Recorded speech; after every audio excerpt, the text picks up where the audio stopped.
हो। आइए हम प्रभु के वचन को पढ़ेंगे। मत्ती रचित सुसमाचार 24वां अध्याय और वचन 37। Matthew 24 and verse 37। जैसे नूह के दिन थे वैसा ही मनुष्य के पुत्र आना भी होगा।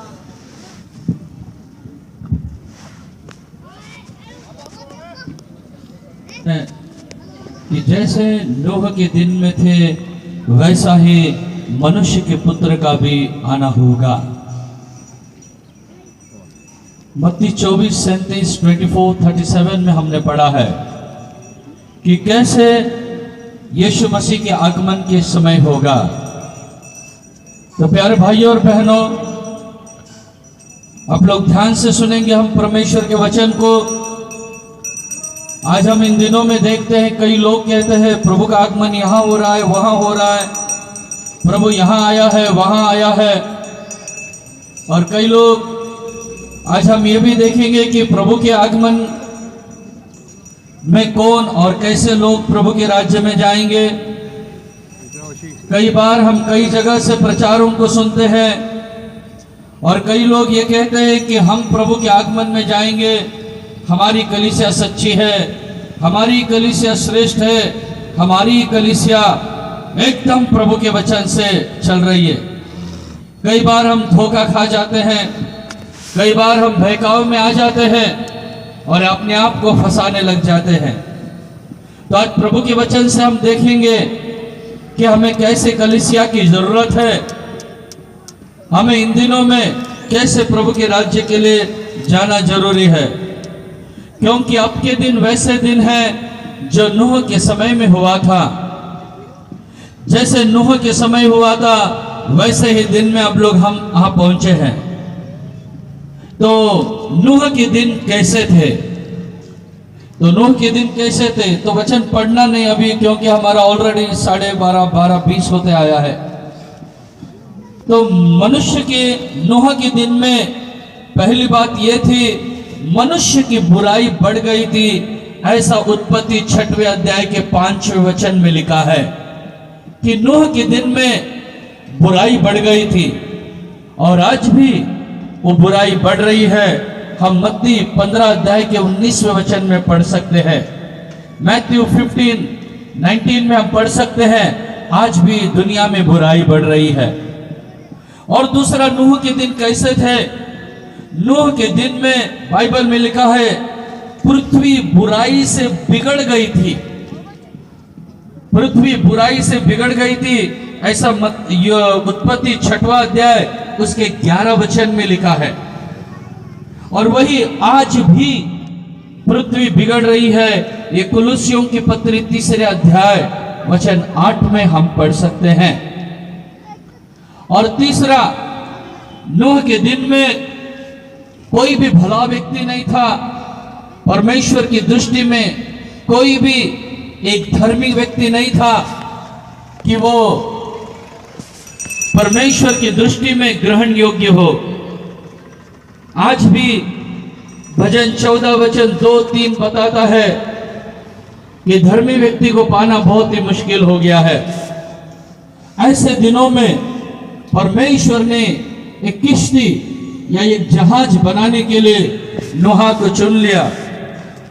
परमेश्वर ने अपने मन में, अपने दिल में ठान लिया था कि लोगों की बुराई तो बढ़ रही है और पृथ्वी तो बिगड़ रही है। लोग लगातार बुराई ही करते जा रहे हैं, जो परमेश्वर के प्लान में नहीं है वो कामों को कर रहे हैं। तब परमेश्वर ने सोचा अब मुझे इस पृथ्वी को नाश करना है। परमेश्वर ने मन में ठान लिया कि मैं 40 दिन और 40 रात अब बरसात करूंगा और सारी पृथ्वी को मैं नाश करूंगा।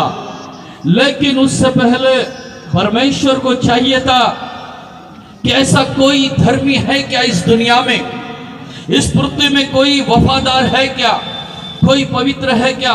और उसके बाद परमेश्वर की नजर ढूंढने लगी, हर गांव में, हर शहर में, हर नगर में, हर जगह में परमेश्वर का नजर ढूंढने लगा कि कोई पवित्र है क्या, कोई पवित्र है क्या? परमेश्वर की वो नजर ढूंढती रही और आखिर में नूह एक व्यक्ति मिल गया और परमेश्वर ने बस नूह को अपने हाथ में ले लिया। जैसे उन दिनों में परमेश्वर का नजर घूम रहा था, कोई पवित्र है क्या? आज इस दोपहर के समय में परमेश्वर की नजर घूम रही है, कोई पवित्र है क्या? कोई धर्मी है क्या जिसे मैं अपने हाथ में ले लूं और नूह का जैसा इस्तेमाल किया वैसा मैं इसे इस्तेमाल करूं? प्रभु का धन्यवाद। आज प्रभु की नजर घूम रही है। हो सकता है कहीं आपके ऊपर तो न परमेश्वर की नजर बैठे, हो सकता है बहन में से या हम में से किसके ऊपर आज प्रभु की नजर पड़ेगी हम नहीं जानते। जिस पे परमेश्वर की नजर पड़ेगी परमेश्वर उसे अपने हाथ में लेगा और उसके उद्देश्य को पूरा करेगा। प्रभु का धन्यवाद हो। कुछ लोगों को कोई लोग सोचते रहेंगे परमेश्वर ने मुझे ही चुना है, मुझे ही अलग किया है। प्रभु का धन्यवाद हो। यही बात दाऊद के बारे में भी हुआ था। यिशै का पुत्र दाऊद के बारे में शमूएल जब गया है अभिषेक करने के लिए, परमेश्वर कहता है मेरे लिए एक राजा चाहिए। वो गया है राजा बनाने के लिए। यिशै के घर में यिशै के एक बलवान, बिल्डर, हट्टे खट्टे सब एक बेटे आ रहे हैं, लेकिन परमेश्वर ने कहा इनमें से कोई भी नहीं है, सबको बाजू हटा दो। आज हम भी ऐसे बाहर से देखते, इसी को चुना है, इसी को चुना है। प्यारे भाइयों बहनों, आप बहुत बड़े धोखे में हो। वही शमूएल भी परमेश्वर का चुना हुआ दास था, वो भी वहां धोखा खा गया। यही है परमेश्वर का माइंड, यही है परमेश्वर का मन और यही है परमेश्वर की योजना। इस योजना को हम जानना जरूरी है। जब सब बाहर हटा दिए गए, एक छोटा बालक, एक भील बालक मैं छोटा बालक नहीं कहता हूं, एक भील बालक, जब परमेश्वर के दास ने कहा और कोई है क्या, जब दाऊद को सामने लाया गया, जब दाऊद आ रहा था, वो परमेश्वर की आत्मा शमूएल में आई, उठ जा, अभी बैठना नहीं, अपने तेल को ले और इसे मसा कर दे, इसे मैंने इस्राएल का राजा होने के लिए चुन लिया है। हालेलुया। हो सकता है आप कभी सोचे नहीं रहेंगे, राजा दाऊद भी सोचा नहीं था कि मुझे परमेश्वर इस्तेमाल करेगा, और परमेश्वर ने उसे ही इस्तेमाल किया। यिशै के माइंड अलग थे, शमूएल के माइंड अलग थे और परमेश्वर का माइंड अलग था। यही इंसान का मन और परमेश्वर के मन का फर्क है। प्रभु का धन्यवाद हो। परमेश्वर ने नूह को चुन लिया क्योंकि एक बड़ी तबाह आने वाली है, एक बहुत बड़ा नुकसान होने वाला है, सारी धरती मर मिटने वाली है। परमेश्वर ने नूह को चुन लिया। वो नूह कौन है? प्रभु का धन्यवाद, प्रभु की स्तुति और महिमा हो। तो आज भी परमेश्वर वही काम करना चाहता है और मैं आज आपको वही किश्ती के बारे में बताना चाहता हूं, उस जहाज के बारे में बताना चाहता हूं जिसका प्लान परमेश्वर ने नूह के हाथ में दिया था। प्रभु का धन्यवाद हो।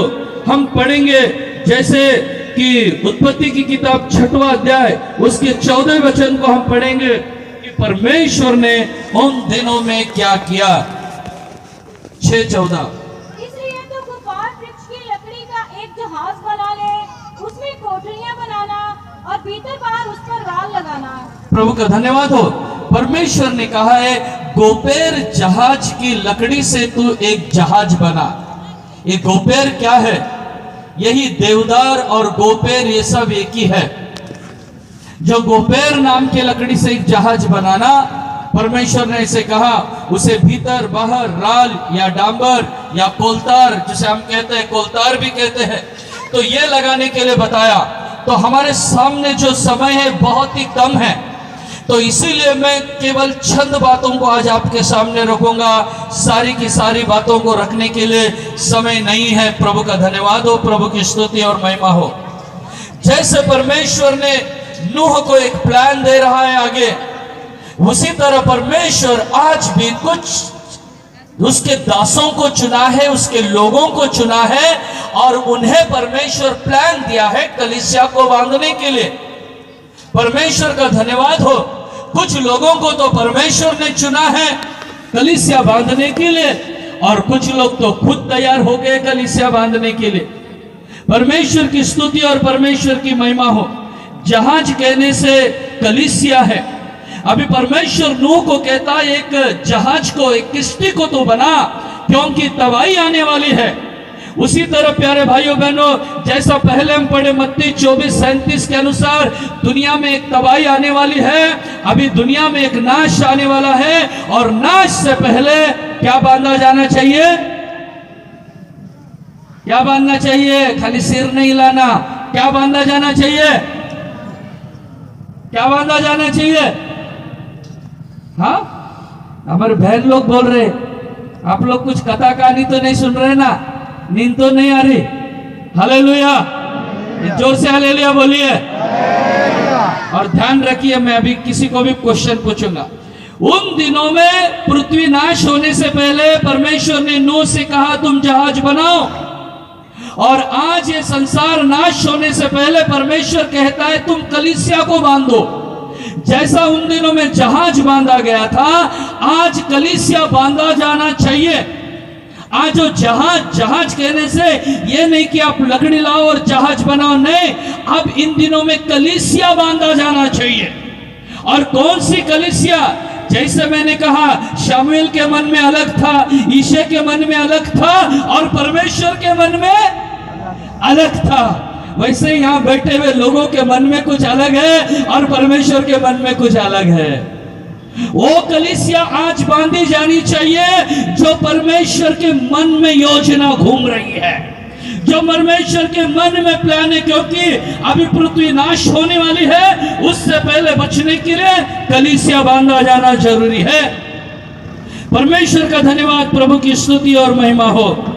तो जैसे मैंने कहा, समय की पाबंदी के कारण मैं केवल कुछ बातों को बताऊंगा। आइए हम पढ़ेंगे अब उत्पत्ति 6वां अध्याय का 15 वचन। इस ढंग से तो उसको बनाना, जहाज की लंबाई 300 हाथ, चौड़ाई 50 हाथ और ऊंचाई 30 हाथ की हो।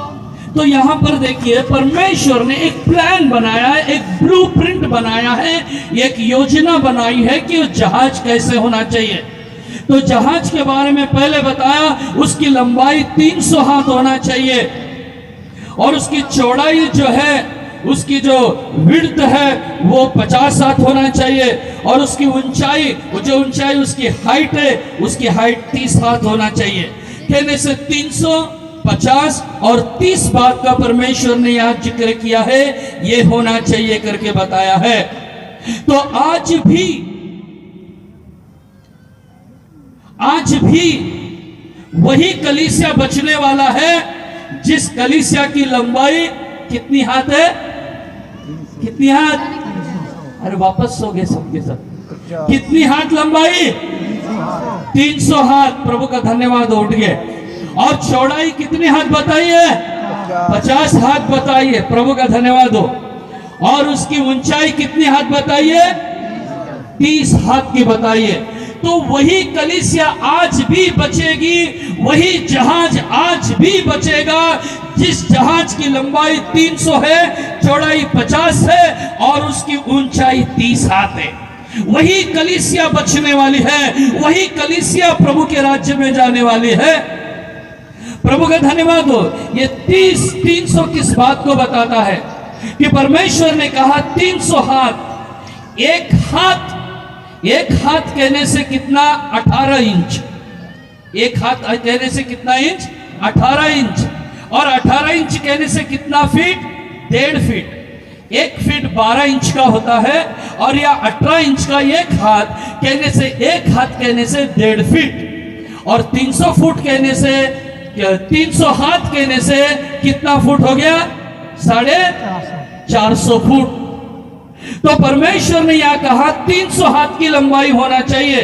तो पहले वो कलीसिया जो बचने वाली है, उस कलीसिया में 300 का अनुभव होना चाहिए। ये 300 कहने से क्या है? 300 कहने से हम पढ़ेंगे बुक ऑफ जजेस, न्यायों की किताब में हम पढ़ेंगे। तो मेहरबानी करके जल्दी जल्दी पढ़ना, ताकि हमें समय ज्यादा मिल सके। बुक ऑफ जजेस 7 चैप्टर, न्यायों की किताब 7वां अध्याय वचन 6 और 7 को हम पढ़ेंगे। Judges 7, 6 and 7 words.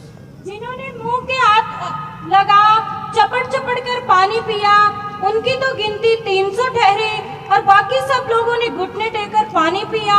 तब यहोवा ने गिदोन से कहा, इन 300 चपट चपट करके पीने वालों के द्वारा मैं तुमको छुड़ाऊंगा और मिघानियों के तेरे हाथ में कर दूंगा और अन्य सब लोग अपने अपने स्थान को लौट जाएं। प्रभु का धन्यवाद हो। परमेश्वर कहता है कि मैं इन 300 लोगों को चुन लिया हूं मिद्यानियों के साथ लड़ाई लड़ने के लिए, मिद्यानियों के साथ जय पाने के लिए। गिदोन से कहता है मैंने अब 300 लोगों को चुन लिया है। ये 300 कहने से क्या, कलीसिया में 300 का अनुभव होना चाहिए।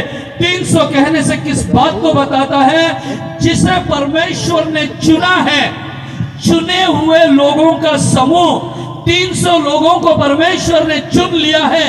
आज भी वही कलीसिया प्रभु के राज्य में जाएंगे जिन लोगों को परमेश्वर ने, और जोर से, जिन लोगों को परमेश्वर ने चुना है।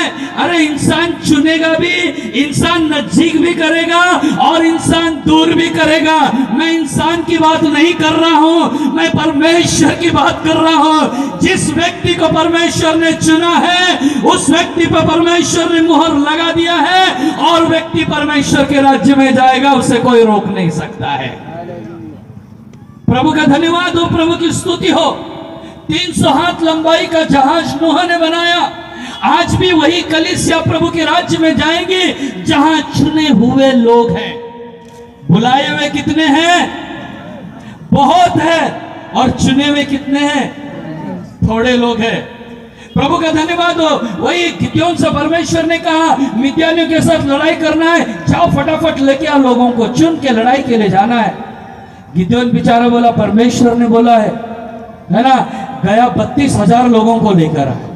परमेश्वर देखा रहे इतने लोगों का मुझे जरूरत नहीं भाई, कम कर दे। फिर 22,000 लोगों को भेज दिया और उसके बाद में रह गए उसके पास कितने? 10,000 रह गए। फिर 10,000 परमेश्वर बोला इतने लोग भी मुझे नहीं चाहिए, अब इनको लेकर जा। जैसे हमने 6 और 7वें वचन में पढ़ा न्यायियों के 7वें अध्याय के, तो वहां पर जो पानी को चपट चपट के पी रहे ऐसे लोगों को परमेश्वर ने चुन लिया। जो कुत्ते के समान चपट चपट के पी रहे हैं ऐसे लोगों को वहां पर चुन लिया गया है। प्रभु का धन्यवाद हो। तो ये कौन से अनुभव को बताता है? ये कुत्ते के समान चपट चपट कर पीने वाले लोगों को चुन लिया, ये किस बात को बताता है? कुत्ते के समान लोगों को चुन लिया, ये किस बात को बताता है?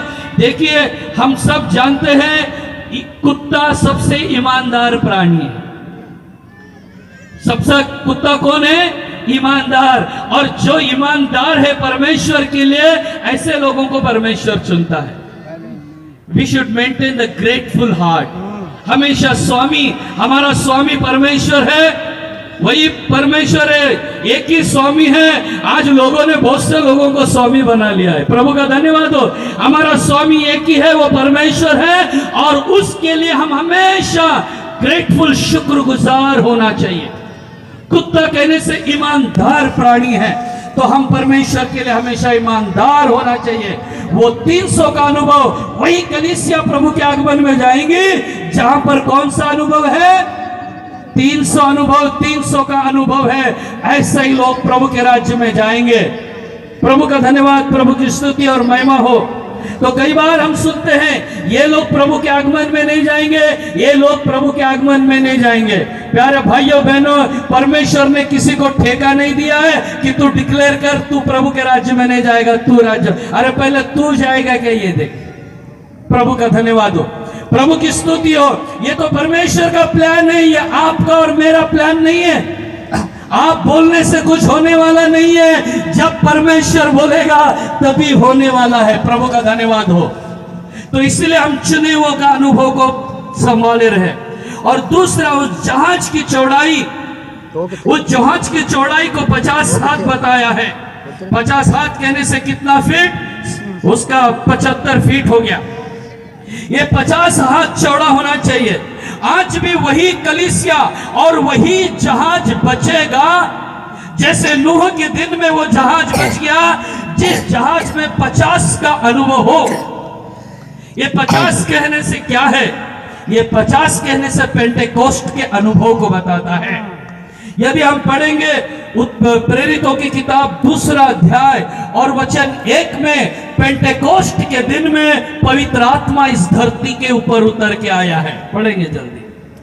कोई नहीं होना चाहिए, हुण बैठा रहे, हुण आऊगा छत्र फेरांगे। तो वे सब एक जगह इकट्ठे थे। एकाएक आकाश से बड़ी आंधी की सी सनसनाहट का शब्द हुआ और उससे सारा घर जहां वे बैठे थे गूंज गया। मुक्की मार के गया। प्रभु का धन्यवाद हो। यहाँ पर हम पढ़ते हैं कि पेंटेकोस्ट के दिन में पवित्र आत्मा का अभिषेक उतरा है। तो ये 50 कहने से पवित्र आत्मा का अभिषेक को दर्शाता है, पेंटेकोस्ट के अनुभव को दर्शाता है, पवित्र आत्मा का अभिषेक पाए हुए लोगों को दर्शाता है।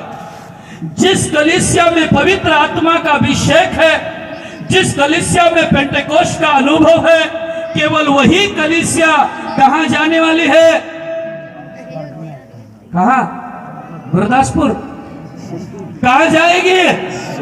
स्वर्ग राज्य में वही कलीसिया, वही ऊपर जाने वाला है, क्योंकि ये जहाज माउंट अरारत के ऊपर पहुंच गया, ऊपर के अनुभव में पहुंच गया।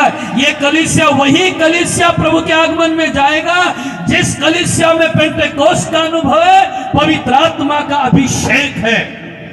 तो प्यारे भाइयों बहनों, आपको ये अभिषेक के बारे में मैं आपको आज थोड़ा ज्यादा बताना चाहता था, लेकिन फिर भी समय की पाबंदी के कारण मैं उस बात को पीछे ले रहा हूं। हमारे को इन दिनों में पवित्र आत्मा का अभिषेक चाहिए, पेंटेकोस्ट का अनुभव चाहिए। पेंटेकोस्ट केवल नाम रखने से पेंटेकोस्ट नहीं होता है, उसमें पेंटेकोस्ट का अनुभव चाहिए। मैं आपको बताता हूं पेंटेकोस्ट किसे कहा जाता है। सबसे पहले इस धरती में पूरा रोमन कैथोलिक की कलीसियाएं थी, केवल रोमन कैथोलिक थे। लेकिन रोमन कैथोलिक में जो मूर्ति पूजाएं होती है, उसका मार्टिन लूथर ने विरोध किया। मार्टिन लूथर ने सबसे पहले वो रोमन कैथोलिक का विरोध किया और रोमन कैथोलिक का उस सिद्धांत को उन्होंने झूठा साबित किया।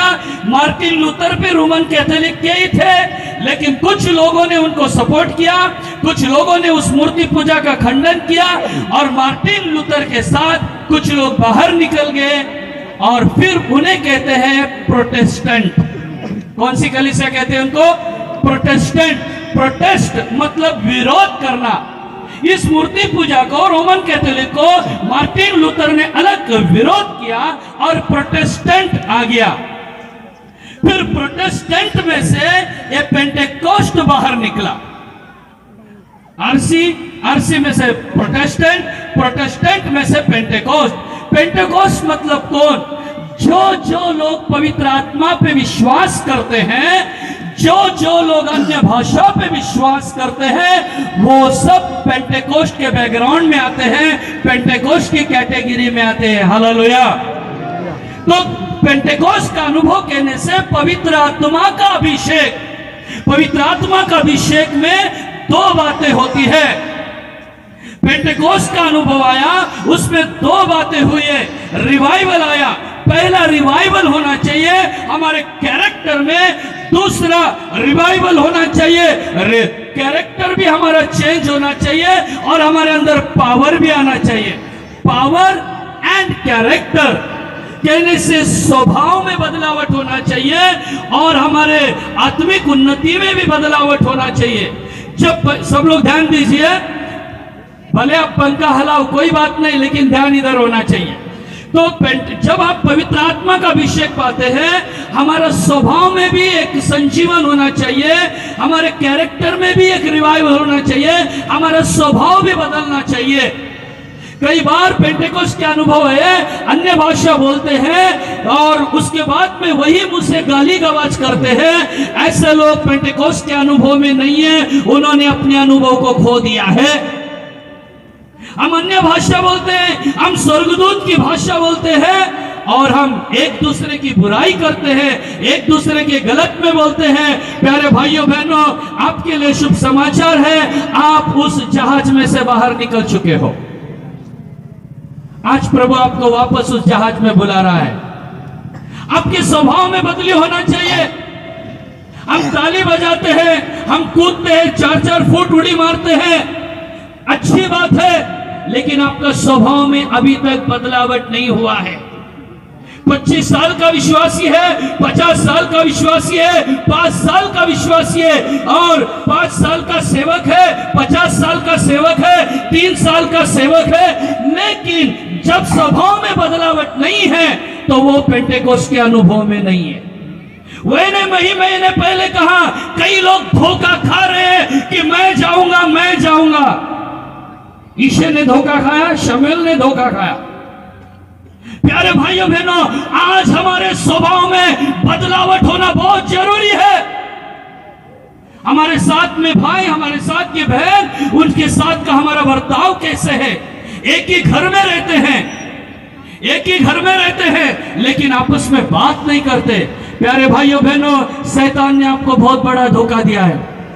आज सुबह आपको दिल से पश्चाताप करना होगा। अपने दिल से प्रभु को और एक बार आपको हृदय में बुलाना पड़ेगा, नहीं तो आप धोखा खाओगे। आपको लगेगा प्रभु आएगा सबसे पहले मैं उड़ जाऊंगा। अरे शैतान ने पकड़ के रखा है आपको, आप उड़ नहीं सकते। उसका प्रॉपर्टी आपके पास देके रखा है। क्रोध ये शैतान का प्रॉपर्टी है। झगड़ा ये शैतान का प्रॉपर्टी है। स्थान मान का अपेक्षा करना ये शैतान का प्रॉपर्टी है। एक दूसरे की बुराई करना ये प्रॉपर्टी, पूरे प्रॉपर्टी को लेके बैठे हो, प्रभु के आगमन में जाना बहुत मुश्किल है। शैतान बोलेगा तू मेरी प्रॉपर्टी है, मैं तुझे छोड़ने वाला नहीं। तो प्यारे भाइयों बहनों, आप उस शैतान की प्रॉपर्टी नहीं है, आप प्रभु यीशु के खून से खरीदे गए लोग हैं। आज सारे शैतान के हथियार को, शैतान के प्रॉपर्टी को उसको लौटा दो और प्रभु के राज्य में जाने के लिए पूरी तैयार करो। तैयार है क्या? कुछ लोगों का चेहरा बदल गया, कोई बात नहीं। प्रभु का धन्यवाद हो, प्रभु की स्तुति हो। हम यहाँ पर आपको खुश करने के लिए आए नहीं है, हम प्रभु को खुश करने के लिए आए। प्रभु का धन्यवाद हो, प्रभु की स्तुति और प्रभु की महिमा हो। प्यारे भाइयों बहनों, और पेंटेकोस्ट के बारे में कुछ लोगों का और भी एक डाउट होता है, पवित्र आत्मा आने के बाद अन्य भाषा आना जरूरी है क्या?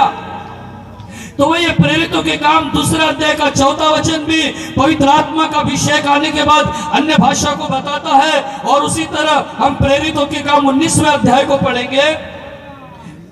प्रेरितों के काम 19वां अध्याय का 6वां वचन में भी लिखा है।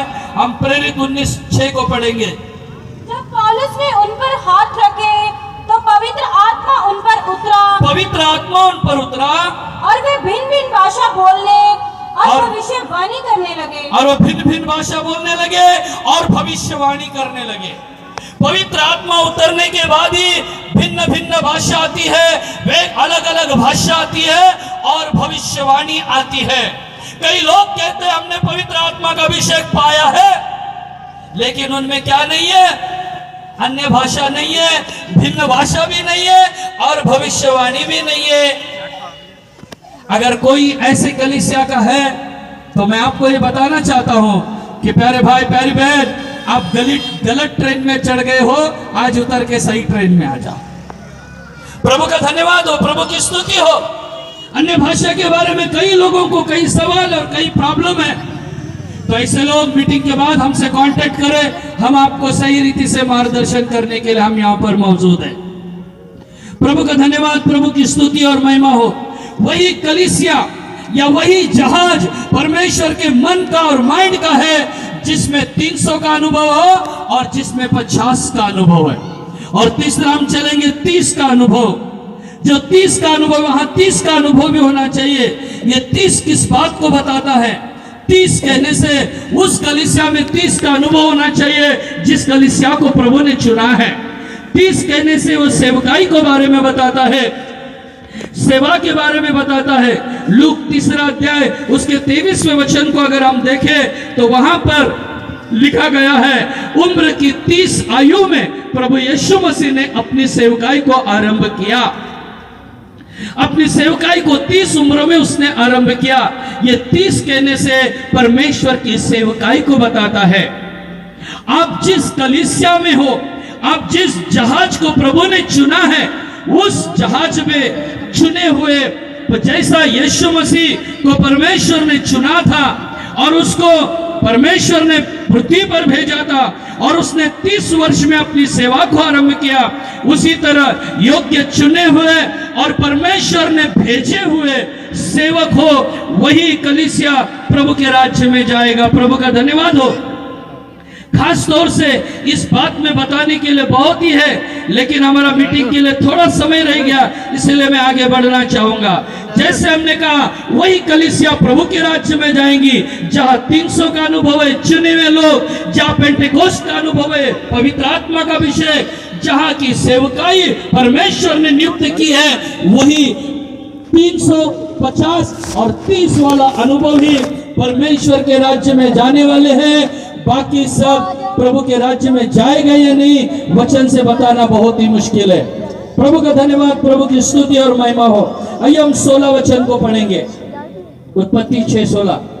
जहाज में एक खिड़की बनाना और उसके एक हाथ ऊपर से इसकी छत बनाना। बस खिड़की बनाना और छत बनाना।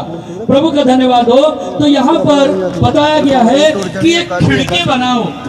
खिड़की किस लिए बनाया जाता है?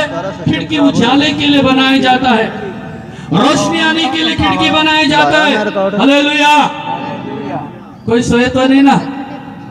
तो यहाँ पर ये खिड़की बनाने के लिए बताया है। ये खिड़की रोशनी देने का काम करती है।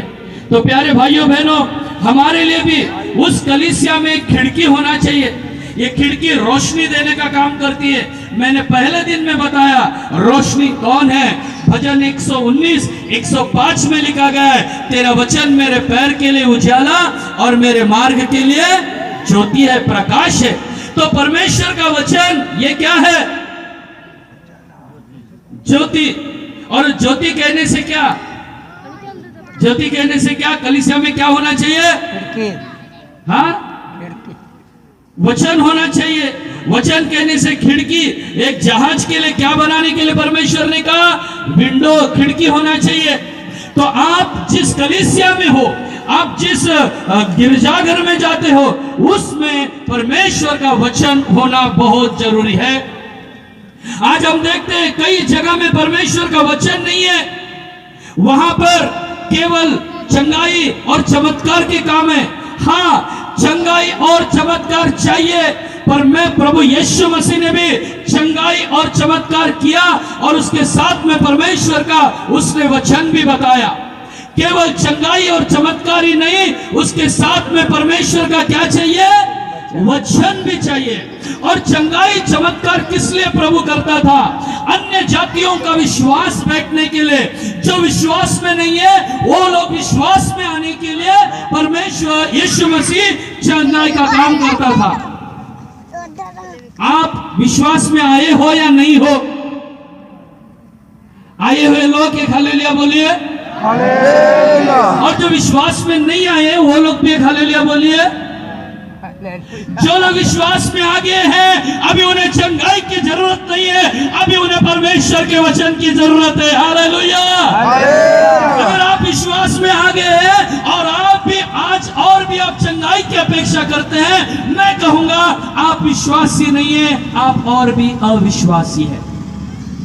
लेकिन अन्य जातियों को विश्वास में लाने के लिए पौलुस भी चमत्कार करता था, यीशु ने भी चमत्कार किया है, 12 प्रेरितों ने भी चमत्कार किया है। अन्य जाति लोग अगर विश्वास में आना है तो चमत्कार होना जरूरी है। प्रभु का धन्यवाद हो। अगर आपके पास चंगाई का वरदान नहीं है तो आपको प्रार्थना करना है, लेकिन आपको विश्वास की बुनियाद में सही बढ़ने के लिए आपको चंगाई की जरूरत नहीं है, आपको परमेश्वर के वचन की जरूरत है। परमेश्वर का धन्यवाद, प्रभु की स्तुति हो। इसलिए आपके कलीसिया में, आपके उस जहाज में खिड़की है या नहीं, जांच के देखिए। प्रभु का धन्यवाद। 16 वचन में हमने और भी पढ़े, कल उसके जहाज के ऊपर क्या बनाना? छत बनाना करके बताया परमेश्वर ने। छत, रूफ। ये रूफ कभी बनाया जाता है, छत कभी बनाया जाता है? जब पूरा साइड का काम पूरा हो जाता है, पीछे का, आगे का काम पूरा हो जाता है, उसके बाद में छत बनाया जाता है। छत लास्ट में बनाया जाता है। वो छत किस बात को बताता है? छत पूर्णता को बताता है। हाँ, वो परफेक्शन को बताता है, पूर्णता को बताता है छत।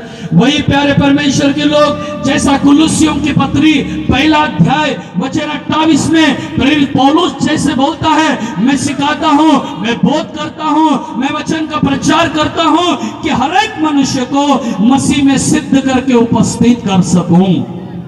वो होना चाहिए। पूर्णता के बारे में एक जानकारी होना बहुत ही जरूरी है। यह नहीं कि पहली कक्षा में थे और आखिरी समय तक पहली कक्षा में नहीं। आप उद्धार पाए, उद्धार के बाद आपको बपतिस्मा की जरूरत है। बपतिस्मा हो गया, आपको पवित्र आत्मा के अभिषेक की जरूरत है। पवित्र आत्मा का अभिषेक हो गया, फिर ऐसे कई बात है जिसे छोड़ के आपको बाहर निकलना है। ऐसे लोग से भी बाहर निकलना है और धीरे धीरे हम मसीह के डील डोल तक पहुंचना है। वही ये छत बनाने के लिए कहा। आपके कश्ती के लिए छत है क्या? हालेलुया, प्रभु का धन्यवाद हो। पूर्णता की ओर हम बढ़ रहे हैं क्या? हमारे जीवन में पूर्णता होना चाहिए। परफेक्शन ये केवल प्रचार में नहीं है, परफेक्शन ये लाइफ में होना चाहिए। जैसे कि शुरू में हमारे जीवन में कई बात होते हैं, धीरे धीरे हम उन बातों को छोड़ना जरूरी है। कई बार हम उसे कहते हैं, क्या करते हैं, रुसना फुगना, है ना? उसको आपके भाषा में क्या कहते हैं? नाराज होना, रुसना फुगना बोलते हैं ना। हाँ, रुसना, हमारी भाषा में रुसना और फुगना कहते हैं। फुगना कहने से तो इसलिए बोलते हैं हमारे मराठी में रुसने फुगने, फुगना कहने से चेहरा ऐसा रहेगा। कुछ कुछ बात हो जाती है, हम रुसते हैं और फूकते हैं। प्यारे भाइयों बहनों, ये तो छोटे बच्चे करते हैं। जब आप छोटे बच्चे बड़े हो गए तो वो सियाने बनना चाहिए। लेकिन आपका और मेरे जीवन का रुसना फूकना और तक नहीं गया है तो कौन सी पूर्णता में हम पहुंचे हैं? नहीं, अभी तक पहुंचे नहीं है। हम मसीह में अभी तक बच्चे हैं। छत होना चाहिए। एक पूर्णता को प्राप्त करो, मसीह के डील डोल तक जाइए। परमेश्वर का धन्यवाद हो, हमारे जीवन में एक आगे बढ़ने का अनुभव होना चाहिए। उम्र में आगे बढ़ते हो, स्वभाव में भी बढ़ते जाओ, डील डोल में भी बढ़ते जाओ। जैसे जैसे हमारे साल बीतते जाते हैं, मसीह में हम पूर्ण होना भी जरूरी है। प्रभु का धन्यवाद हो। और नीचे बताया है, जहाज में एक दरवाजा होना चाहिए। सलावचन में आगे लिखा है, जहाज में क्या होना चाहिए? ये दरवाजा होना चाहिए। कितना दरवाजा होना चाहिए? कितना दरवाजा? कितना? एक दरवाजा, 2 दरवाजा नहीं चाहिए। नहीं तो एक से ये अंदर आएगा, दूसरे से बाहर निकल जाएगा। नहीं, एक ही दरवाजा होना चाहिए। एक थोड़ा जोर से हालेलुया बोलिए। तो एक ही दरवाजा होना चाहिए। ये दरवाजा कौन है? यूहन्ना 10वां अध्याय वचन 9 कहता है, यीशु मसीह ने कहा, मैं ही वो द्वार हूं, मैं ही स्वर्ग का दरवाजा हूं, मैं ही द्वार हूं। वो द्वार प्रभु यीशु मसीह है। आपकी कलीसिया का द्वार यीशु मसीह बनना चाहिए। आपकी कलीसिया का द्वार आप खुद नहीं बनना चाहिए। Hallelujah, praise the Lord. आपकी कलीसिया का दरवाजा कौन है?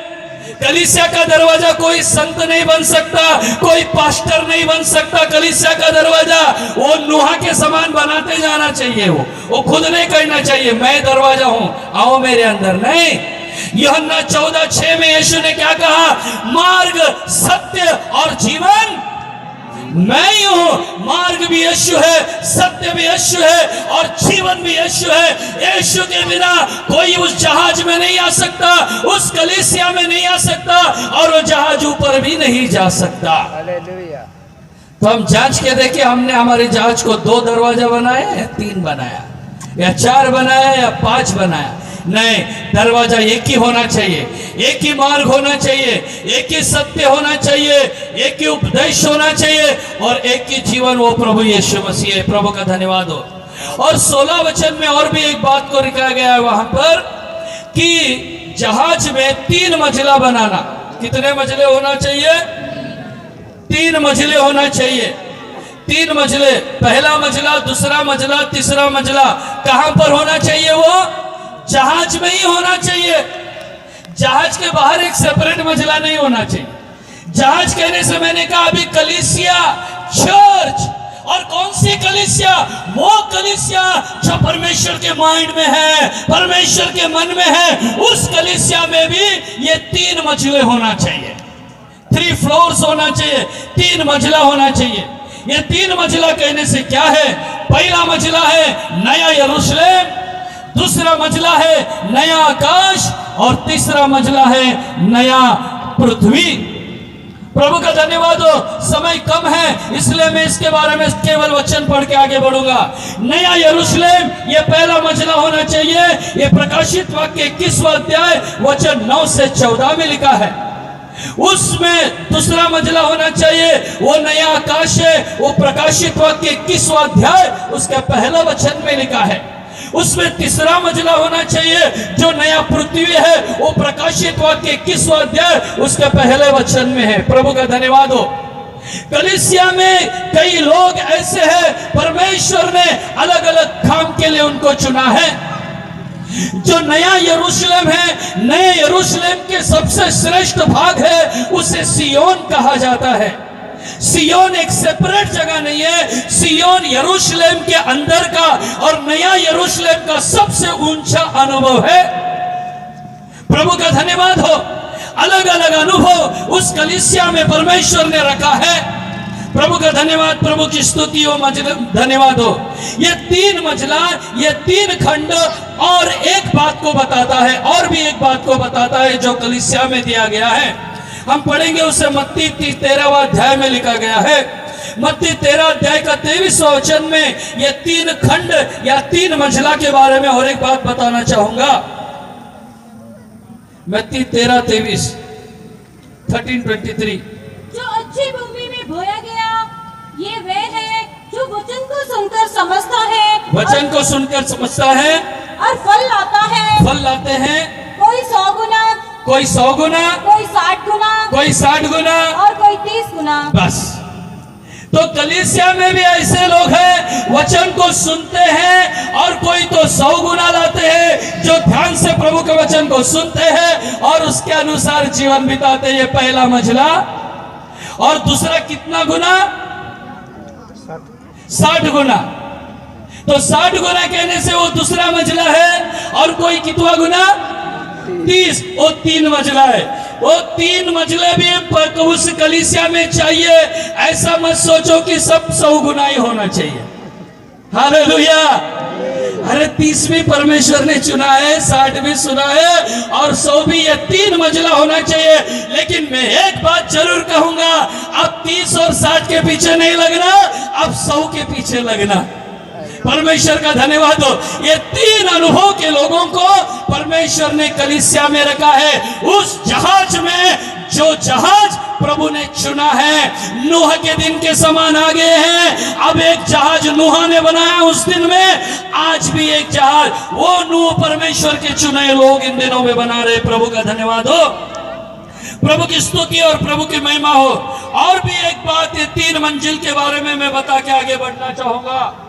पहला क्या है? ये हमारे आत्मा, प्राण और शरीर को भी बताता है।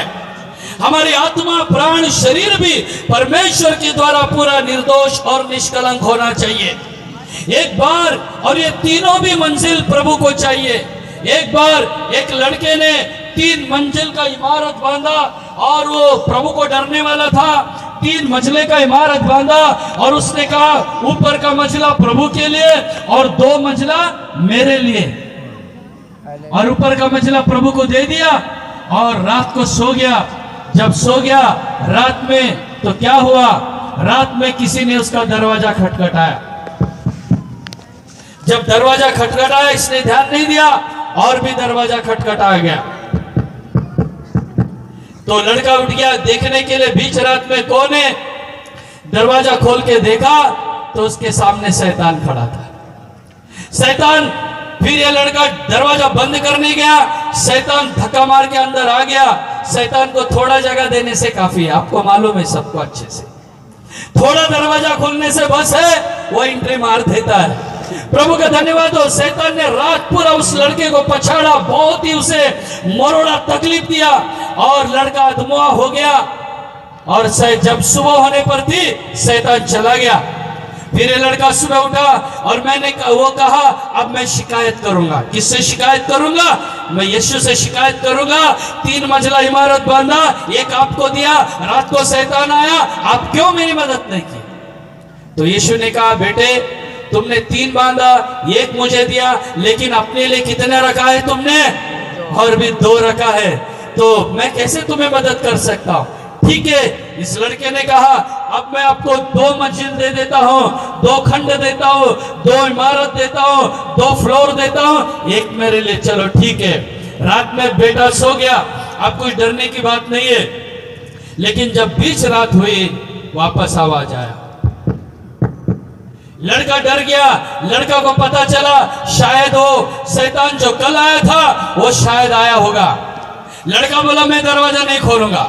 शैतान जोर जोर से दरवाजा मारने लगा। इसीलिए कई लोग निर्णय लेते मैं अब वो गलत काम वापस नहीं करूंगा, लेकिन बाद में कर देते। प्रभु का धन्यवाद हो। शैतान जोर जोर से बजाने लगा। फिर लड़का सोचा अभी मैं ज्यादा नहीं खोलूंगा, थोड़ा खोलता हूं। जैसे ही थोड़ा खोला, वापस शैतान ने एंट्री मार दिया। क्योंकि हम जानते हैं थोड़ा दरवाजा खोलने से कौन अंदर प्रवेश कर लेता है? शैतान अंदर प्रवेश कर लेता है। वो शैतान आया और उस दूसरी रात में उसको इतना पछाड़ा कि पूछो मत। तो अभी वो केवल मरना ही बाकी था, लेकिन भोर होते ही वो चला गया। अब ये लड़का बोला कि मैंने तो 2 मंजिल दिया था, अब मैं प्रभु से शिकायत करूंगा, यीशु आपने मुझे क्यों नहीं बचाया? तो यीशु ने कहा बेटा तुमने तो 3 मंजिल की इमारत बांधी, लेकिन 2 अपने लिए रखा, 2 मेरे लिए दिया, लेकिन 1 तो आपने अभी तक अपने लिए रखा है। लड़के को अपनी गलती मालूम पड़ गई और लड़का बोला चलो ये 3 मंजिल प्रभु आज से आपके हो गए और मैं छूट गया करके वो लड़के ने पूरा 3 मंजिल किसके लिए दे दिया? प्रभु यीशु के लिए दे दिया। वो 3 मंजिल आपका आत्मा, प्राण, शरीर है। कई लोग शरीर तो इधर है, मन तो इधर है, लेकिन उनका आत्मा भटक रहा है। कुछ लोगों का भटक रहा है, ओ रसोई घर में से खाना कब मिलेगा। कई लोग चर्चा कर रहे हैं आज क्या बन रहा होगा, कल तो ये था, पिछले साल में तो ये था, वो क्या रहेगा, वही चर्चा। वो पूरा अब तक प्रभु के लिए उन्होंने क्या नहीं किया, दिया है नहीं। फिर ये तीनों दे दिया और उस रात को क्या हुआ? यीशु मसीह आ गया और जिस कमरे में ये लड़का सोया था यीशु मसीह भी आया और उसी कमरे में वो दूसरी चारपाई में प्रभु यीशु सो गया और एक चारपाई में ये लड़का सो गया। लड़का बोला अब कुछ डरने की बात नहीं, आज मेरे साथ कौन है? यीशु मसीह है। लेकिन बीच रात क्या हो गया? वही हो गया जो 2 रात हुआ था। लड़का डर गया, लड़का रोने लगा कि अब मेरी खैर नहीं, 2 दिन तो मैं बच गया, लेकिन आज मैं बचने वाला नहीं। लड़का रोने लगा, घबराने लगा। जोर जोर से दरवाजा शैतान बाहर से ठोक रहा है, जोर जोर से ठोक रहा है। लड़का उठने के लिए तैयार नहीं। प्रभु यीशु मसीह आराम से लेटे हुए, सोए नहीं है, लेटे हुए तमाशा देख रहे। किसका? ये लड़के का और शैतान का, दोनों का। बाद में थोड़ी देर के बाद लड़का कैसे भी हाँ हाँ हूं करके उठ गया और लड़का बढ़ने लगा दरवाजा खोलने के लिए। प्यारे भाइयों बहनों, जैसे वो लड़का दरवाजा खोलने के लिए आगे बढ़ गया, यीशु मसीह ने उस लड़के से कहा बेटे आज दरवाजा तुम नहीं खोलोगे, आज दरवाजा मैं खोलने वाला हूं। आज मैं दरवाजा खोलूंगा। हालेलुया। उस प्रभु के लिए हम ताली बजा के प्रभु की उस महिमा करेंगे जो प्रभु आज कह रहा है बेटे तेरी समस्या के लिए तू आगे मत बढ़, आज मैं तेरे लिए आगे बढ़ूंगा। हालेलुया। आज तेरे बच्चों के लिए मैं आगे बढ़ूंगा, आज तेरे काम के प्रॉब्लम के लिए मैं आगे बढ़ूंगा, आज तेरी सेवकाई के लिए मैं आगे बढ़ूंगा, आज तेरे घर के उद्धार के लिए तू नहीं, तू कई बार आगे बढ़ा है लेकिन शैतान ने तुझे परेशान किया है। अब तू आगे नहीं, अब मैं आगे बढ़ूंगा। प्रभु का धन्यवाद हो। लड़का रुक गया, लड़का सोचा बच गया। आज प्रभु का धन्यवाद हो, यीशु मसीह गया और प्रभु ने उस रात यीशु मसीह ने दरवाजा खोला। और जब उस शैतान ने यीशु को देखा और शैतान कहता है ओ मैं गलत घर में आ गया हूं, मैं यहाँ खड़ा नहीं रह सकता, और शैतान धूम पड़ा के भाग गया वहां से। वही आपका आत्मा, प्राण, शरीर, ये तीन अगर आप प्रभु के हाथ में दे तो कौन से भी शैतान की हिम्मत नहीं है कि आपके फैमिली में आके आपको डिस्टर्ब करे, आपके काम में आपको डिस्टर्ब करे। वही प्यारे भाइयों बहनों, आज आपका सब कुछ आप प्रभु के हाथ में दे दो। अगर आप आपका सब कुछ प्रभु के हाथ में देंगे तो जरूर आत्मा, प्राण, शरीर अगर प्रभु को देंगे तो प्रभु आपके लिए अद्भुत रीति से काम करेगा। और एक 4 से 5 मिनट के बीच में मैं अपने मैसेज को समाप्त करना चाहूंगा कि जैसे आगे हम देखते हैं उत्पत्ति की किताब 7वां अध्याय वचन 1 से 3 में हम देखते हैं सारे जीव जंतु को अंदर लिया गया है।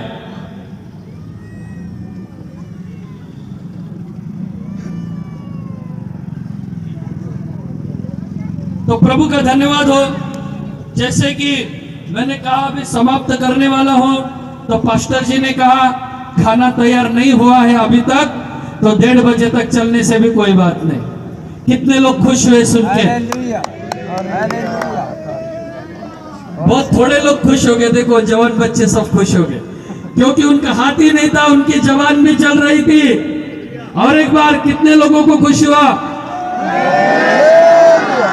अभी 70% लोगों को खुश हुआ। अभी कितने लोगों को खुश हुआ?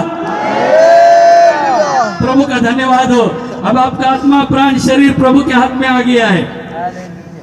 तो यदि हम उत्पत्ति की किताब को, यदि 7वां अध्याय वचन 1 से 3 को अगर हम पढ़ेंगे तो वहां पर हम ये देखते हैं सारे जीव जंतुओं को क्या किया है, अंदर लिया गया है। सारे प्राणियों को अंदर लिया गया है। उसमें सब प्रकार के प्राणी हैं, तो सारे प्राणियों को अंदर ले लिया गया है। कहां से अंदर लिया गया है? उस दरवाजे से। कौन से दरवाजे? यहां ध्यान देना। हालेलुया। तो एक ही दरवाजा, केवल एक ही दरवाजा था, उस एक दरवाजा से सारे जीव जंतुओं को अंदर लिया गया है। तो आज भी कलीसिया का दरवाजा खुला है, जो चाहे वो उसमें एंट्री मार सकते हैं। आज भी प्रभु उनको बुला रहा है। जो लोग इस कलीसिया से बाहर थे, कौन सी कलीसिया से बाहर थे? 350 और 30 के अनुभव से जो बाहर थे, आज प्रभु उनको आमंत्रित करता है कि वो इस कलीसिया में आ जाए। यीशु मसीह को आपने देखा है, कई बार यीशु मसीह गोलगोथा पहाड़ पर मारा गया। यीशु मसीह कैसे मर गया है? वो अपने हाथ को इस तरह, दोनों हाथ को, दोनों बाहों को फैलाकर यीशु मसीह क्रूस पर मर गया है। इसका मतलब क्या है? दोनों बाहों को फैला के क्रूस पर मरना, इसका मतलब क्या है? यह हाथ फैलाना इस बात को बताता है, यीशु कहता है कोई भी व्यक्ति हमारे पास आ सकते हैं, कोई भी लोग हमारे पास आ सकते हैं, सबको प्रवेश है। प्यारे भाइयों बहनों, जो कलीसिया यहाँ पर बांधी जा रही है, जो जहाज बांधा जा रहा है, उस जहाज के लिए कोई किसी को यह नहीं कह सकता कि तुम अंदर नहीं आना। सुन रहे हो ना सब लोग? कोई भी किसी को अलाउड नहीं है कि तुम हमारी कलीसिया में नहीं आना, तुम हमारे चर्च में नहीं आना, ये किसी को अलाउड नहीं है। बाइबल के अनुसार मैं बताता हूं। अगर वो कोई कहता है तुम हमारे कलीसिया में नहीं आना, मैं कहूंगा वो उस समय के मुकादम है। उस समय के फारो के राज्य में भी कई मुकादम थे। वो आपको किसी को कॉन्ट्रैक्ट नहीं दिया गया, कलीसिया में नहीं आना, कलीसिया में नहीं जाना, नहीं। एक ही दरवाजा है, वो दरवाजा यीशु मसीह है, और वो दरवाजा तय करेगा किसको अंदर लेना है और किसको बाहर करना है। प्रभु का धन्यवाद हो। मेरे प्यारे भाइयों बहनों, आज सब लोग इस कलीसिया में आ सकते हैं, सब लोग अपना जीवन समर्पण कर सकते हैं, सब लोग 300 का अनुभव पा सकते हैं। 300 कहने से चुनाव अनुभव में सब लोग आ सकते हैं। 50 का अनुभव सब लोग पा सकते हैं। पेंटेकोस्ट का अनुभव, पवित्र आत्मा सब लोग पा सकते हैं। 30 का अनुभव सब लोग ले सकते हैं। सेवकाई का अनुभव सबके लिए है और यह दरवाजा खुला हुआ है। लेकिन एक समय आएगा ये दरवाजा बंद किया जाएगा। फिर उसके बाद में कितना कुछ करने से भी दरवाजा खुलने वाला नहीं है, क्योंकि नूह के दरवाजों को किसने बंद किया? परमेश्वर ने। सही कहा आपने। जिस दरवाजे को परमेश्वर बंद करता है उस दरवाजे को कोई माइका लाल खोल नहीं सकता है, और जिस दरवाजे को यीशु खोलता है उस दरवाजे को कोई बंद भी नहीं कर सकता है। आज वही दरवाजा आपके लिए खुला है, आपके लिए आशीषों का द्वार खुल चुका है और इसे कोई कभी बंद नहीं कर सकता है। क्योंकि जैसे मैंने पहले दिन में कहा, यह दरवाजा खुला है। कहां से? नीचे से नहीं, दाईं ओर से नहीं, बाईं ओर से नहीं। आपके लिए दरवाजा कहां से खुला है? ऊपर से दरवाजा खुला है। क्योंकि अगर नीचे से दरवाजा खुला तो कोई भी व्यक्ति बंद कर सकता है, लेकिन जो दरवाजा ऊपर से खुला है उसे कोई बंद नहीं कर सकता है। वही आशीषों का द्वार आपके लिए खुला है। आप कलीसिया में एंट्री मार दीजिए। अब आपको देर करने की जरूरत नहीं है, अभी आप विलंब नहीं करना। दरवाजा आपके लिए खुला है। प्रभु का धन्यवाद हो। लेकिन अभी एक मजे की बात मैं आपको बता रहा हूं। कौन से मजे की बात बता रहा हूं? जब दरवाजा खुला था उसमें से कौन कौन अंदर आया? कौन कौन अंदर आया? उसमें देखिए, उसके अंदर शांत रहने वाला मेमना था, जो शांत रीति से मेमना है, और उसी के साथ में गरजने वाला शेर भी है। कहां पर? अरे कहां पर? कहां पर? कलीसिया के अंदर आज भी वो लोग हैं, शांत मेमने के जैसे भी लोग हैं, गरजने वाले शेर के जैसे लोग भी हैं, फाड़ खाने वाले लोग भी हैं, और मेमना भी है इसमें। प्रभु का धन्यवाद हो।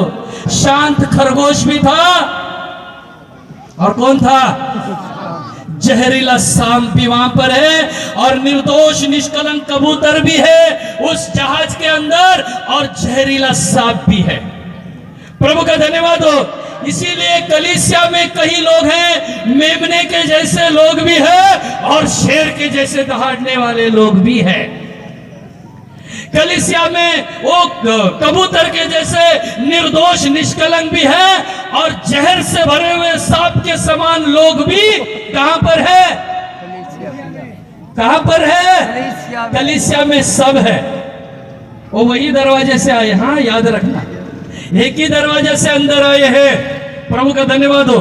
एक जगह, एक अहमदनगर बोल के एक जगह है हमारे पास महाराष्ट्र में, वहां पर मैं सेवकाई कर रहा था, और वहां सेवकाई करते समय एक बार एक आदमी आया जो गैर मसीह था, मसीह नहीं था, और आके मुझसे कहने लगा कि पास्टर, आपके चर्च में ऐसी ऐसी एक बहन आती है। मैं बोला हाँ आती है। वो आपके चर्च के विश्वासी है? मैं बोला हाँ, हमारे चर्च के विश्वासी है। बोला क्या सीखते हैं वो यहाँ पर आके? अरे घर में आके इतना झगड़ा करती है औरत, घर में आके इतना ये करती है, हम उनके पड़ोसी है, हमारा जीना मुश्किल कर दिया, आप उनको चर्च में से बाहर निकालो। प्रभु का धन्यवाद हो। फिर मैंने कहा ठीक है। फिर मैं बाइबल लिया और ये भाग खोला, और ये भाग उस भाई को समझा के बताया, ये दरवाजा यीशु मसीह है, और इस दरवाजे से कई लोग आए हैं, और कई लोग ऐसे हैं, परमेश्वर ने सांप को भी लिया है और परमेश्वर ने कबूतर को लिया है। ऐसे स्वभाव के लोग भी हैं, और वो थोड़े दिन इस जहाज में रहने वाले हैं। प्रभु का धन्यवाद हो।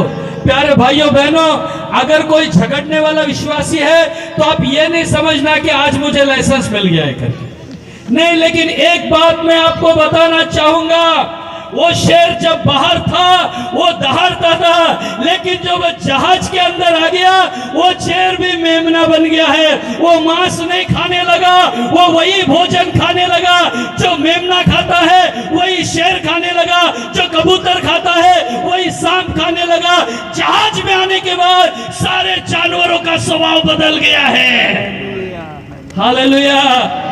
लेकिन कई लोग जहाज में आ गए लेकिन अभी तक उनका स्वभाव बदला नहीं है, वो जानवर के जानवर ही रह गए हैं। हालेलुया। प्रभु का धन्यवाद हो। बहुत चौकस और सावधान रहना। अगर आप उस जहाज में आ गए लेकिन आपका स्वभाव बदला नहीं है तो मैं कहूंगा आप किसी गलत जहाज में बैठ गए हैं। वो जहाज उड़ने वाला जहाज नहीं है, वो डूबने वाला जहाज है। प्यारे भाई और बहनों, मैं आपसे विनती करूंगा कि आपने प्रभु को स्वीकार किया, आपने अभिषेक पाया, लेकिन अभी भी आपका वो शेर के जैसा मारना, खाड़ना, फाड़ना, लहू बहाना ये स्वभाव है, तो आज प्रभु से प्रार्थना कीजिए, प्रभु मुझे एक मेमना बना दे। हालेलुया। मुझे क्या बना दे? मेमना। लेकिन वो शेर ऐसा प्रार्थना करना बहुत मुश्किल है। क्यों? शेर तो जंगल का कौन है? राजा। उसका राजा का गद्दी उसको छोड़ना नहीं है ना। प्रभु का धन्यवाद हो। नहीं प्यारे भाइयों बहनों, आज हमको हमारे उस बात को नहीं देखना है, आज हमें एक मेमना बनना है। सांप के जैसा अगर कोई जहरीला स्वभाव और भी है, अगर हमारे द्वारा कोई ठोकर खा रहा है, हमारे द्वारा कोई प्रभु में से बाहर जा रहा है, तो समझना बेशक हम कैसे भी होंगे, लेकिन हमारे अंदर से वो विष का स्वभाव जाना है कि हमारे कारण वो मर गया। नहीं, हमारे लिए कबूतर के जैसा एक निष्कलंक बनना है। हमारे जीवन में एक तब्दीली होना चाहिए, वही जहाज उड़ने वाला है। हालेलुया। प्रभु का धन्यवाद, प्रभु की स्तुति और महिमा हो। इसीलिए परमेश्वर ने एक एक को वहां पर लाया है और अंदर आने के बाद एक एक का स्वभाव बदल गया है। परमेश्वर का धन्यवाद हो। और उसी तरह हम उत्पत्ति 7वां अध्याय का 16 वचन को पढ़ेंगे अभी। जेनेसिस 7:16। और जो गए वो परमेश्वर की आज्ञा के अनुसार सब जाति के प्राणियों में से नर और मादा गए। तब यहोवा ने जहाज का द्वार बंद कर दिया। यहोवा ने जहाज का द्वार क्या कर दिया है? मैंने जैसे कहा, द्वार खोलने का समय भी है और द्वार बंद करने का समय भी है। प्यारे भाइयों बहनों, प्रभु आशीष देने का समय भी है और प्रभु आशीषों को लेने का समय भी है। तो इसलिए हम चौकस रहे, हम सावधान रहे। यहां पर परमेश्वर ने दरवाजा खोल के रखा था। नूहा प्रवेश किया है, नूहा की पत्नी प्रवेश की है। नूहा के 3 बेटे थे, 3 बेटे गए हैं और 3 बेटे के 3 पत्नियां, ऐसे टोटल 8 लोग चले गए। कहां चले गए? जहाज के अंदर चले गए। जहाज कहने से कलीसिया है, तो कलीसिया में जितने लोग अभी चाहिए परमेश्वर उनको लिया है। जो जानवर लेने थे लिए हैं और उसके बाद में परमेश्वर ने उसको बंद कर दिया है। उसको बाहर और भीतर से क्या लगाया गया था? राल या डांबर, कोलतार, उसे लगाया गया था। प्रभु का धन्यवाद हो। आज भी वो कलीसिया को प्रभु यीशु मसीह ने वो कोलतार या डांबर या राल लगाया है। वो राल या डांबर और कोलतार क्या है? वो दूसरा कुछ नहीं है, वो यीशु का खून लगाया गया है। यीशु का लहू कलीसिया के भीतर में और कलीसिया के बाहर में लगाया गया है। यीशु का खून हमारे अंदर और हमारे बाहर लगा गया और परमेश्वर ने उस जहाज का दरवाजा को बंद कर दिया है, सील लगा दिया है। अब दरवाजा कोई नहीं खोल सकता, नूह भी नहीं खोल सकता। कौन नहीं खोल सकता है? नूह को भी अलाउड नहीं है।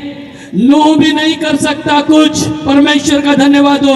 जो काम परमेश्वर का है वो परमेश्वर ही करेगा, वो दूसरा कोई नहीं कर सकता है। लेकिन कई बार हम कोशिश करते हैं, कई बार हम और मैं आ जाता है, वहां निराशा आ जाती है, वहां दुख आ जाता है, वहां परेशानी आ जाती है, वहां टेंशन आ जाता है। लेकिन जब हम कहेंगे मैं कुछ नहीं, सब कुछ परमेश्वर, बंद करना है तो तू बंद कर दे, खोलना है तो तू खोल दे, राल लगाना है तो तू लगा, नहीं लगाना है तो तू मत लगा, सब जब हम परमेश्वर के हाथ में सौंपते हैं, ऐसा व्यक्ति कभी भी टेंशन में नहीं बैठेगा यहां पर।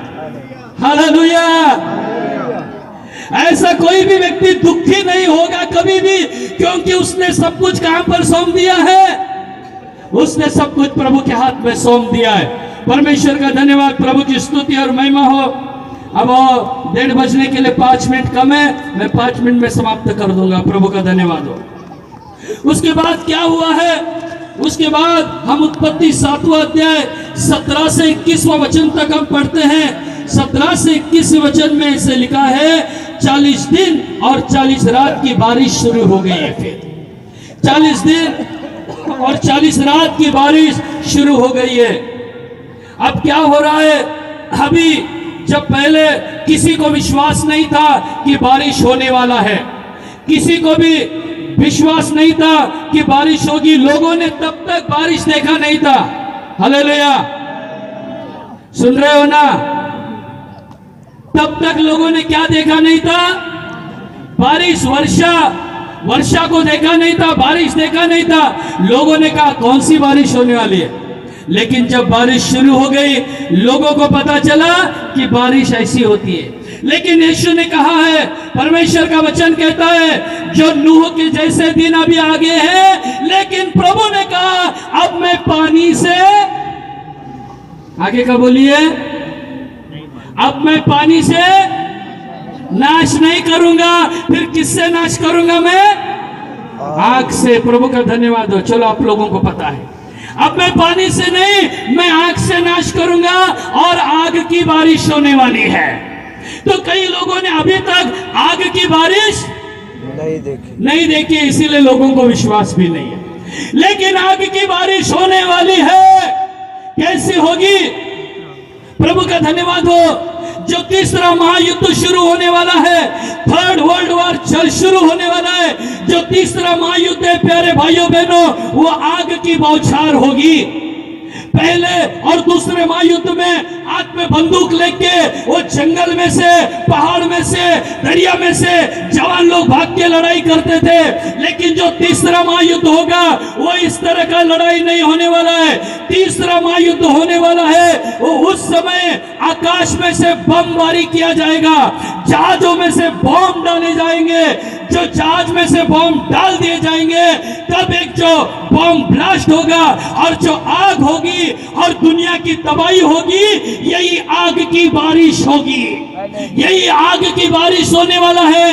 अब हर पृथ्वी के लोगों के पास अपना अपना सामान, इतना लड़ाई के उपकरणों को बना के रखा गया है। अभी की जो धरती है, अभी का जो यूनिवर्स और वर्ल्ड है, ऐसे 50 दुनिया को जला के राख कर सकते हैं। इतने जो परमाणु बम, अणु bomb, nuclear bomb, hydrogen bomb, nitrogen bomb सारे दुनिया में तैयार है। ऐसी 50 दुनिया जला के भस्म कर सकते, इतने आग की बारिश की तैयारियां हो रही है प्यारे भाइयों बहनों। इसीलिए सच्चाई क्या है? सच्चाई इसी में है, आपका जीवन बदलना बहुत ही जरूरी है। आप उस जहाज में आ जाओ जो जहाज उड़कर पहाड़ पर जाने वाला है। आप उस जहाज में नहीं बैठना जो जहाज पानी में डूबने वाला है। बहुत जल्दी ये घटना होने वाली है, बहुत जल्दी ये तबाही आने वाली है। नूह के दिनों में लोगों ने कभी भी नहीं सोचा हमें ऐसा सामना करना पड़ेगा। पहले दिन बारिश हुई, दूसरे दिन हुई, तीसरे दिन हुए। जब 10 दिन तक बारिश हुई, लोगों को पता चला परमेश्वर का वो दंड कैसा, परमेश्वर का प्रकोप कैसा है, और लोगों के घुटने तक पानी हो गए। अब लोग जहां वहां भागने लगे, बचने के लिए भागने लगे। जब नूह प्रचार कर रहा था, नूह उस समय का पास्टर था, नूह उस समय का पास्टर है, प्रचार कर रहा है। जैसा यहाँ प्रभु के सेवक लोग प्रचार कर रहे हैं, जैसा जब प्रभु के दास लोग यहाँ पर बैठे हैं, हर संडे वो प्रचार करते हैं, हर बाइबल स्टडी टायरी मीटिंग में प्रचार करते हैं, चिल्ला चिल्ला के बोलते हैं प्रभु का आगमन नजदीक हो रहा है, लेकिन लोग यहाँ से सुनते हैं और यहाँ से छोड़ते हैं। ऐसे ही लोग उस समय भी थे। नूहा बेचारा प्रचार कर रहा है, किसी ने नहीं सुना। लेकिन जब बारिश शुरू हुआ तब लोग जागरूक हो गए और लोग दौड़ने लगे। सब बह रहा है लेकिन एक ही तैर रहा है, सब बह रहा है और एक ही तैर रहा है। कौन तैर रहा था? वो जहाज जिसकी लंबाई 300 हाथ है, वो जहाज तैर रहा था। जिसकी चौड़ाई 50 हाथ है और जिसकी ऊंचाई 30 हाथ है, वही जहाज तैर रहा था। बाकी सब तबाह हो रहा है। फिर लोग ढूंढने लगे, भागने लगे और आके दरवाजा ठोकने लगे। कौन सा दरवाजा? जहाज का। सही कहा आपने, उस जहाज के दरवाजे को ठोक रहे। अब क्या कह रहे? नोआ पास्टर दरवाजा खोलिए, नोआ अंकल दरवाजा खोलिए, नोहा मामा दरवाजा खोलिए। ओ लोग मार रहे, तोड़ रहे। मैंने शुरू में कहा था, जिस जहाज का दरवाजा परमेश्वर ने बंद किया है उसे नोहा खोल नहीं सकता था। बेचारा नोहा को दया आया होगा, माया आया होगा, करुणा आया होगा, लेकिन नोहा कुछ नहीं कर सकता, क्योंकि जो करना था वो परमेश्वर ने कर चुका था। प्रभु ने कर चुका था वो जो करना था। अब लोग इतना बाहर, अशांति है। धीरे धीरे 20 दिन हो गए, छाती तक पानी आ गया, गर्दन तक पानी आ गया। अब तो जो अब रहा नहीं जा रहा है, चिल्ला रहे, लोग मर रहे हैं, छोटे बच्चे मर रहे हैं, लोग चिल्ला रहे, अशांति अशांति अशांति अशांति। बाहर पूरा अशांति थी, लेकिन जिस जहाज में नोहा था उस जहाज में अशांति नहीं थी, उस जहाज में परिपूर्ण शांति थी। हालेलुया। और उस शांति के लिए परमेश्वर ने आपको बुलाया है, उस समाधान के लिए परमेश्वर ने आपको बुलाया है। वो बाहर के लोगों के साथ आप मेल नहीं रखना, वो आखिरी में अशांति होने वाली है। आपको आज परमेश्वर उस जहाज में बुला रहा है जिस जहाज का दरवाजा खुला है, लेकिन बाद में समय आएगा, अब वो दरवाजा बंद हो जाएगा, फिर उस दरवाजे को कोई खोल नहीं सकता है। प्रभु का धन्यवाद हो। अब मेरा समय हो गया है, मैं यहाँ पर समाप्त करना चाहूंगा, लेकिन जाते जाते और एक बात मैं आपको याद दिला के जाना चाहता हूँ। प्यारे भाइयों बहनों, जहाज का दरवाजा खुला है और अभी आप एंट्री मारो। वो दिन आएगा, वो समय आएगा, आप आके बोलेंगे, ओ पास्टर इंद्रियास दरवाजा खोलो, पास्टर प्रकाश दरवाजा खोलो, पास्टर जेम्स दरवाजा खोलो। उनकी इच्छा हो या नहीं हो, कुछ चलने वाला नहीं है उनका, क्योंकि दरवाजा कौन है? एक ही दरवाजा है, और आज जो दरवाजा खुला है आप एंट्री मार लेना। कल आप कितना चिल्लाने से भी वो दरवाजा खुलने वाला नहीं है। हालेलुया। आज ही प्रभु आपको आमंत्रित करता है, अपने जीवन के सारे गंदे बातों को छोड़ दो। अपने बाइबल को हम बंद करेंगे। हालेलुया। अपने बाइबल को बंद करेंगे। आइए हम सब अपना जीवन प्रभु के हाथ में दे देंगे। जिसको मुमकिन है वो घुटना पे आ जाए और अपना जीवन प्रभु के लिए समर्पण करे। हो सकता है उस पेंटिकोस्ट का अनुभव, वो 50 का अनुभव, पवित्र आत्मा का अनुभव आपने खो दिया होगा। हो सकता है वो 50 का अनुभव आपने खो दिया होगा, वो 30 का अनुभव आपने खो दिया होगा। कोई बात नहीं, कोई बात नहीं। आपके जीवन में कोई बहुत बड़ा वो गलती हुआ होगा, बहुत बड़ा पाप होगा, कोई बात नहीं। क्षमा करने वाला यीशु आपके उस पाप से भी बढ़कर है। आज दोपहर में आपके सारे गुनाह धुल जाएंगे, आपके सारे पापों से प्रभु आपको मुआफी देने वाला है। आपके सारे पापों से प्रभु आपको छुटकारा देने के लिए यहाँ पर आया है। आइए सारे भाई बहन अपने आंखों को बंद करेंगे। हालेलुया। अपने आंखों को बंद करेंगे, अपना जीवन को प्रभु के लिए समर्पण करेंगे।